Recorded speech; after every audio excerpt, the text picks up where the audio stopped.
पैसे कमावलेत, पण आता प्रश्न येतो की हे गुंतवायचे कुठे? घरात ठेवावं तर महागाई गिळून टाकते आणि बाजारात टाकावं तर वाट चुकण्याची भीती वाटते. पण घाबरू नका, मी आहे तुम्हाला सांगायला. मी Anuj Murkute, MP registered mutual fund distributor.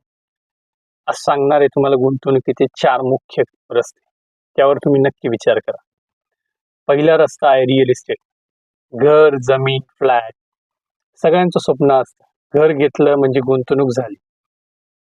पण अनेकदा लोक स्वतःच त्या घरात राहायला लागतात. म्हणजे ते ना ते विकू शकतात ना भाड्याने देतात. मग ही खरंच इन्व्हेस्टमेंट आहे का? हे नक्की तपासा. असं इन्व्हेस्टमेंट जिथून पैसा बाहेरच जातो. EMI, मेंटेनन्स, सोसायटी चार्जेस आणि विकायची वेळ आली तर भाव येत नाही. काहीतरी आठवण निघते. इथेच माझं बाळ चालायला शिकलं. हे असं इन्व्हेस्टमेंट नसून भावनिक खर्च असतो. बरं, घर विकायला महिने लागतात. म्हणजे ते इलिक्विड ॲसेट आहे. आणि जर तुम्हाला फक्त 5 लाख रुपयेच हवे असतील, तर अर्धा हॉल विकता येतो का? तर नाही. रिअल इस्टेट हे एक इंडिव्हिज्युअल ॲसेट आहे. त्यात तुम्ही असे तुकडे करून विकू शकत नाही. त्यावर ट्रान्झॅक्शन कॉस्ट इतके जास्त आहेत का ब्रोकरेज, स्टॅम्प ड्युटी, रजिस्ट्रेशन साधारण 50 लाखाच्या घरावर 4-5 लाख रुपये खर्च असतो. आणि हे वरील सर्व खर्च आणि नोकऱ्या सांभाळून तुम्हाला हे नफा मिळतोय का ते आधी नक्की बघा. म्हणूनच हे पहिलं ॲसेट क्लास समजून घ्या, पण त्याचा गैरवापर इन्व्हेस्टमेंट म्हणून करू नका. दुसरा मार्ग म्हणजे कमोडिटी.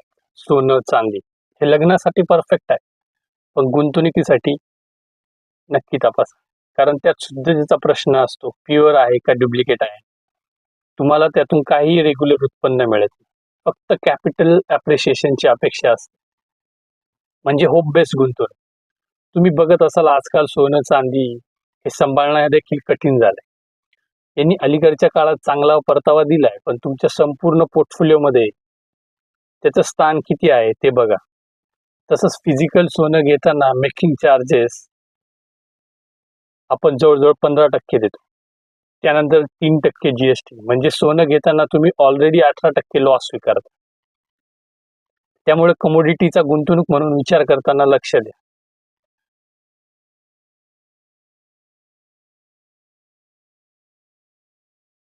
तिसरा मार्ग म्हणजे fixed income. FD, bond, PPF हे सगळं सुरक्षित वाटतात, पण परतावा मिळतो स्लो मोशनमध्ये. महागाई 7% धावत असते आणि आपली FD 5%. सुरक्षितता हवी असेल तर हे ठीक आहे, पण जर श्रीमंती हवी असेल तर नक्की काय केलं पाहिजे हे नक्की तपासा. आणि चौथा, माझा आवडता रस्ता, इक्विटी म्हणजे कंपनीचा भाग. शेअर्स घ्या, कंपनीत भागीदार व्हा. कंपनीचा नफा म्हणजेच तुमचं धन. 1979 साली सेन्सेक्स 100 रुपये होता, तो 2019 36,000 पार गेला. आज साधारण तो 80,000च्या आसपास आहे. सरासरी वाढ 16% दरवर्षी. हीच खरी आहे रिअल वेल्थ क्रिएशन. हो, याच्यात उतार चढाव असतात, पण जो धीर धरतो तोच यशस्वी होतो. शेअर मार्केटमध्ये पैसा नाही तर लोक घाबरतात, पण माहिती आणि मार्गदर्शन असलं तर हेच धनात बदलतं. मग आता प्रश्न येतो, एवढं सगळं एकत्र कुठे मिळेल? उत्तर आहे mutual funds. Equity, debt, real estate, gold, silver हे सगळं एकाच ठिकाणी मिळू शकतं, तेही म्युच्युअल फंड्समधून. कमीत कमी रकमेपासून सुरुवात, प्रोफेशनल व्यवस्थापन आणि पारदर्शकता. आजचा शहाणा गुंतवणूकदार म्युच्युअल फंडमध्ये SIP सुरू करतो, कारण त्याला कळालंय का पैसा हा घरात नाही तर SIP मध्येच वाढतो. तुम्हाला पण हेच करायचं आहे का? तर मग वेळ वाया घालू नका. आजच माझ्याशी संपर्क करा, बायोमध्ये भेट द्या. आणि हा व्हिडिओ ऐकून जर तुम्ही नवीन काही शिकला असाल तर ह्या 3 गोष्टी नक्की करा.